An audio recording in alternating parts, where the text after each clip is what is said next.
سے آئیں گے۔ دنیا کے سامنے حضرت امام نے اپنا اسوہ رکھا کہ یہی تو پیغام میں دینے آیا ہوں، یہی تو جو ہے وہ تحریر میں نے کربلا کی ریت پر اپنے خون سے رقم کرنی تھی کہ یہ سر کٹ سکتا ہے لیکن جھکے گا تو صرف اپنے مالک کی چوکٹ پہ جھکے گا، یزید کے سامنے یہ سر جھک نہیں سکتا ہے۔ تو حضرت امام حمام رضی اللہ تعالیٰ عنہ نے کربلا کے تپتے ہوئے ریگزار میں جب 72-73 لاشیں خیموں کے سامنے پڑے تھے اور اتنے زخم کلیجے پہ تھے، راوی کہتا ہے کہ جب آپ کی قمیض اتاری گئی تو 113 سوراخ اس میں تیروں کے تھے، 33 زخم نیزوں کے تھے، 34 گھاؤ تلواروں کے تھے، اتنے زخم جسم کے اندر اور جسم چور ہے زخموں سے۔ لیکن حضرت امام حسین نے جب پیشانی سجدے میں رکھی تو آخری لفظ یہ تھے، اللہم رضن بقضائکا وصبرن علی بلائکا تسلیما لامرکا سبحان ربی العالی۔ مالک تیری تقدیر پہ راضی ہو گیا ہوں، مالک زخم سے پہ بھی میں مسکرا رہا ہوں، مالک تیری طرف سے جو دکھ آئے میں نے ان کو قبول کیا، جے سونا میرے دکھ وچ راضی تے میں سکھ نو چلے ڈاواں، مالک میں سب کچھ قبول کیا، حسین تیری رضا پہ راضی ہے، میرے مالک تو بھی بتا تو بھی حسین پہ راضی ہوا ہے کہ نہیں ہوا ہے۔ آواز آ رہی تھی اس پیاسے پر علی شیر خدا کو ناز ہے، اس نواسے پر محمد مصطفیٰ کو ناز ہے، اوروں نے بھی سجدہ کیا پر اس کا عجب انداز ہے، اس نے وہ سجدہ کیا جس پر خدا کو ناز ہے۔ اے حسین ابن علی تم پر سلام، نازش آل نبی تم پر سلام۔ آج لہجہ بھی دم توڑ رہا ہے اور سورج بھی درد غروب سے زرد ہو رہا ہے، وقت کے دامن میں گنجائش نہیں کہ میں اس مضمون کو چھیڑوں، آؤ ہم سلام کرتے ہیں۔ یہ سورج سامنے چمک رہا ہے، میں یہاں بیٹھا سوچ رہا تھا کہ ہم نے تو نہیں دیکھا، اے سورج دوپہر کا وہ منظر تم نے تو دیکھا تھا جب کربلا میں حسین کا سر کٹا تھا، جب گھر لٹا تھا، جب خیموں کو آگ لگی تھی، جب سکینہ رو رہی تھی اور جب گھوڑا خالی پلٹا تھا اور سکینہ پوچھتی تھی گھوڑے تو خالی آ گیا ہے، حسین کہاں چھوڑ آیا ہے۔ آج یہ سورج یہ چمک چمک کے وہ ہمیں کہانی سنا رہا ہے اور ہمیں پیغام دے رہا ہے کہ نبی کے نام پہ حسین نے تو سر کٹا دیا، آج تم کہتے ہو دین پہ چلنا بڑا مشکل ہے، تم شور ڈال رہے ہو، جن کے لیے مسجدوں میں قالین بچھے ہوئے ہیں، گرم پانی دستیاب ہے اور ان کے لیے مسجدوں میں آسائشیں موجود ہیں، اور پھر بھی وہ کہتے ہیں دین پہ چلنا بڑا مشکل ہے۔ ذرا دیکھو حسین ابن علی کو سجدے میں سر رکھ کے، پیشانی رب کے حضور رکھ کے حسین ابن علی کہہ رہے ہیں مالک میں سر کٹا کے بھی تیرے حضور حاضر ہوں اور تجھ پہ راضی ہوں، تو بھی بتا کہ تو بھی حسین پہ راضی ہے یا نہیں ہے۔ اے حسین ابن علی تم پر سلام، نازش آل نبی تم پر سلام، تم پہ لاکھوں رحمتیں لاکھوں سلام، اے شہیدان محبت کے امام، لالا گوں لالا بدن لالا چمن، اے چمن اندر چمن اندر چمن، زندگی ہی زندگی تیری حیات، اے حیات اندر حیات، افتخار ملت بیضا ہے تو، رب کعبہ کی قسم یکتا ہے تو، فخر کا دل میں دریچہ باز کرنا چاہیے، جن کا تو آقا ہے ان کو ناز کرنا چاہیے۔ آج ہم ناز کرتے ہیں حسین ابن علی پہ، ہم آ حسین والے نہیں ہیں، ہم واہ حسین والے ہیں۔ واہ حسین تیری عظمت کو سلام، اتنے زخم کلیجے پہ ہو تو کھڑا نہیں ہوا جاتا، لیکن جبر کے خلاف کتنی قوت سے کھڑا ہے۔ حسین ابن علی نے اپنا نمونہ لوگوں کے سامنے رکھنا تھا، تو اقبال کہتا ہے سرخ رو عشق غیور از خون او، شوخی این مصرع از مضمون او۔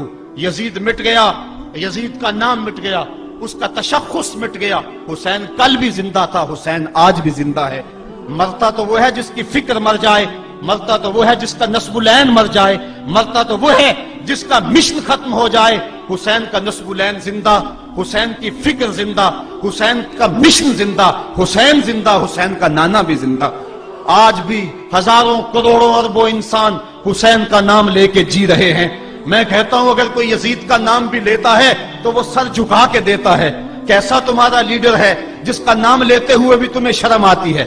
نام لینے سے پہلے سر جھکاتے ہو، نام لیتے ہوئے پسینہ پسینہ ہوتے ہو، نام لینے کے بعد منہ چھپا لیتے ہو۔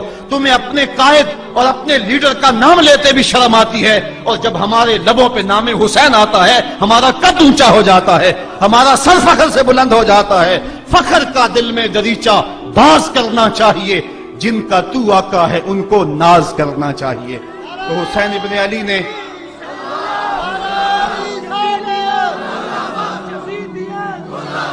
کسی نے کہا تھا کہ یہ دو شہزادوں کی جنگ تھی، تو کسی نے بڑا خوبصورت جواب دیا. اس نے کہا کربلا جنگ تھی اگر دو شہزادوں کی، قلم میں زور ہے تو لکھو حسین ہار گئے، لہجے میں تنتنا ہے تو لکھو حسین ہار گئے، انداز میں زور ہے تو کہو حسین ہار گئے. زمانہ کل بھی کہتا تھا، زمانہ آج بھی کہتا ہے، حسین کل بھی جیتا تھا، حسین آج بھی جیتا ہے. جب حضرت امام حسین رضی اللہ تعالیٰ عنہ کا سر انور کاٹ لیا گیا اور خولی بن یزید نے نیزے کی نوک پہ اس کو رکھا، ویسے رخ سر کا زمین کی طرف سے تھا. کسی نے کیا خوب کہا، باں کے سر نیزے پہ اور سوئے زمین ہے روح، یعنی سجدہ ثانی کی ہے آرزو. رکعت کے دو سجدے ہوتے ہیں، ایک سجدہ ہوا تھا کہ سر انور جدا کر لیا گیا، جب نیزے کی نوک پہ تھا سر تو رخ زمین کی طرف سے تھا. شاعر کہتا ذرا غور سے دیکھو سر حسین کیا کہہ رہا ہے. سر حسین کی پیشانی زمین کی طرف ہے، پیشانی میں دوسرے سجدے کی آرزو مچل رہی ہے. تو جب امام حسین کا سر خولی نے نیزے کی نوک پہ چڑھایا، اس نے تو یہ کہنا چاہا تھا کہ ہم فتح یاب ہوئے اور دیکھو ہم نے سر کاٹ لیا. کسی نے کہا ذرا غور سے دیکھو یہ تو سر کٹ کے بھی سر بلند ہے، یہ سر کٹ گیا پھر بھی سر بلندی نہیں گئی ہے، اس کا بانکپن پھر بھی نہیں گیا ہے. حسین کا سر کل بھی اونچا تھا، حسین کا سر آج بھی اونچا ہے. اس کا نام زندہ، اس کا پیغام زندہ، اس کی فکر زندہ. حضرت امام زین العابدین یہ کربلا کے وہ شخص ہیں جنہوں نے سارا منظر اپنی آنکھوں سے دیکھا تھا. اتنے دکھ کسی کو نہیں پہنچے جتنے زینب اور زین العابدین کو پہنچے ہیں. سب منظر کھلی آنکھوں سے دیکھا. 14 سال کی عمر ہے، بیمار ہیں. تاریخ بتاتی ہے اس کے بعد ساری زندگی حضرت زین العابدین نے ٹھنڈا پانی نہیں پیا. جب پانی پینے لگتے تڑپنے لگتے، کہتے مجھے سکینہ کی پیاس یاد آتی ہے، مجھے علی اصغر کا تڑپنا یاد آتا ہے. ساری زندگی پھر ٹھنڈا پانی نہیں پیا. حضرت امام زین العابدین نے یہ سارا منظر کھلی آنکھوں کے ساتھ دیکھا تھا. اور پھر آپ نے دمشق کے بازاروں میں بھی اور کوفے کی گلیوں کے اندر بھی سروں کا یہ قافلہ اپنی قیادت کے اندر جو ہے وہ گزارا تھا. جب یزید کے دربار کے اندر حضرت امام زین العابدین پہنچے تو یزید نے پہلے تو جو ہے وہ دکھ کا اظہار کیا. بعض لوگ یہاں سے یزید کی بریت کا اعلان کرتے ہیں. یہاں کسی نے بڑی خوبصورت بات کہی کہ قاتل کی پشیمانی مقتول کی اہمیت کو تو بڑھا سکتی ہے لیکن اس کے دامن سے قتل کے داغ کو نہیں دھو سکتی. تو اس نے یہ سب کچھ کیا، یہ بس اس کے ٹسوے تھے جو وہ بہانے لگا. لیکن بعد میں اس نے حضرت امام حسین رضی اللہ تعالی عنہ کے دانتوں کے اوپر جو ہے وہ چھڑی مارنا شروع کر دی. تو حضرت ابو برزہ اسلمی صحابی رسول وہاں موجود تھے، وہ کھڑے ہو گئے، اٹھ گئے، بدن کانپتا ہے ان کا. کہنے لگے ظالم ارفع قدیبہ کا، یہاں اپنی چھڑی ہٹا لے. میں نے اپنی ان آنکھوں سے دیکھا ہے کہ کان رسول اللہ صلی اللہ علیہ وسلم یلسمہ، حضور نے ان ہونٹوں کو خود چوما ہے. تو یہ کہہ کہ آپ دربار سے نکل گئے اور روتے تھے اور آپ کے بدن پہ کپ کی پتاری تھی. بعد میں یزید نے کہا حضرت غلطی ہو گئی اور یہ میں نہیں چاہتا تھا، بتائیں آپ کی کوئی شرط ہو. تو آپ نے فرمایا میری 4 باتیں مان لو. ان 4 باتوں میں ایک بات یہ تھی کہ سر حسین اور سر شہیداں ہمارے سپرد کر دو تاکہ ہم کربلا جا کے ان کی تدفین کر سکیں. دوسری یہ تھا کہ ہمیں مدینہ حفاظت سے پہنچا دو. تیسری شرط یہ تھی کہ مجھے جو ہے وہ جمعے کا خطبہ دینے کی اجازت دو آج دمشق جامع مسجد کے اندر. چوتھی بات آپ نے یہ فرمائی کہ قاتلان حسین جو ہے وہ میرے سپرد کرو. اس نے کہا ہاں کون ہے قاتل حسین کا؟ لوگوں نے کہا خولی ہے. خولی نے کہا میں نے قتل نہیں کیا، یہ سنان بن انس نخی نے کیا ہے. سنان بن انس نخی کو کہا ہاں تو بتا. کہنے لگا میں قتل کیوں کرنا تھا، یہ تو شمر ذل جوشن نے کیا ہے. شمر ذل جوشن کو کہا تو بتا. کہنے لگا میں نے قتل نہیں کیا، میرا کون سا حسین نے کچھ بگاڑا تھا، قتل اس نے کیا ہے جس کی حکومت کو خطرہ تھا. تو یہ ہے وہ ہے قاتل حسین کا. اب یزید کہنے لگا تمہاری یہ شرط تو میں پوری نہیں کر سکتا، یہ بات تو پوری نہیں کر سکتا، اب خطبہ دے لو. اب حضرت امام زین العابدین خطبہ دینے کے لیے کھڑے ہوئے. خطابت تو اس گھر کی لونڈی ہے، جب یہ بولتے ہیں تو حکمت کے موتی دولتے ہیں. جو ہی امام زین العابدین کھڑے ہوئے، 14 سال عمر ہے اور دمشق کی جامع مسجد ہے. یزید بھی بیٹھا تھا، یعنی سلطنت بھی تھے، عوام کا بھی ہجوم تھا.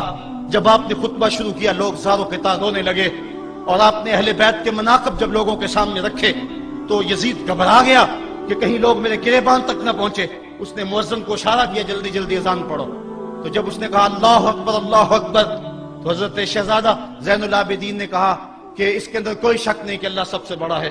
جب شہادتین کا کہا اشہد ان لا الہ الا اللہ، حضرت امام زین العابدین نے اس کے جواب کے اندر کہا ہاں ہاں اللہ کے علاوہ کوئی معبود نہیں ہے، اس کی گواہی ہم نے خون سے دی ہے، ہم نے اپنے لہو سے دی ہے اس کی گواہی. اور پھر اس کے بعد جب اشہد ان محمد رسول اللہ پہ لفظ آئے تو حضرت امام زین العابدین نے کہا یزید دیکھ اب اذان کے اندر تیرے نانے کا نام ہے یا میرے نانے کا نام ہے؟ آج بھی منبر پہ میرے نانے کا نام ہے. تو یزید مر گیا، اس کا نام مر گیا، اس کا تشخص مر گیا. حسین کل بھی زندہ تھا، حسین آج بھی زندہ ہے. حسین کربلا کے تپتے ہوئے ریگزار میں بھی زندہ تھا، کوفے کے بازار میں بھی زندہ تھا، اور دمشق کی جامع مسجد میں بھی زندہ تھا، مدینے میں بھی زندہ، مکے میں بھی زندہ، کابل میں بھی زندہ، کندھار میں بھی زندہ، قلعہ جنگی میں بھی زندہ، تورا بورا میں بھی زندہ، موصل میں بھی زندہ، بغداد میں بھی زندہ، غزہ کی پٹی میں بھی زندہ، فلسطین میں بھی زندہ. آج حسین کی زندگی اور حسین کا باقپن دنیا کو بتا رہا ہے، بش کو بتا رہا ہے تیرے منہ پہ تماچا حسین مارے گا. زمانہ بتائے گا کہ حسین کل بھی زندہ تھا، حسین آج بھی زندہ ہے. حسین کی فکر لے کے اٹھو اور پوری دنیا پہ چھا جاؤ اور زمانے کو بتاؤ کہ ہم حسین ابن علی کے سپاہی ہیں. صرف محرم کے دن آنسو بہا لینے سے کچھ نہیں ہوگا. کیا صرف محرم حسین کا مہینہ ہے؟ نہیں، سب پورا سال حسین کا ہے، پوری زندگی حسین کی ہے، پورے زمانے حسین کے ہیں. یہ صرف عاشور کا دن یا عاشور کی شب ہی حسین کی نہیں، سارے زمانے حسین کے ہیں. کل بھی حسین کا تھا، آج بھی حسین کا ہے، کل بھی حسین کا ہوگا. آؤ اٹھیں، قرآن کو لے کر کے حسین ابن علی نیزے کی نوک پر بھی چڑھ کے قرآن سنایا، اور آج ہم اسی قرآن کی دعوت کو لے کر کے اٹھیں اور حسین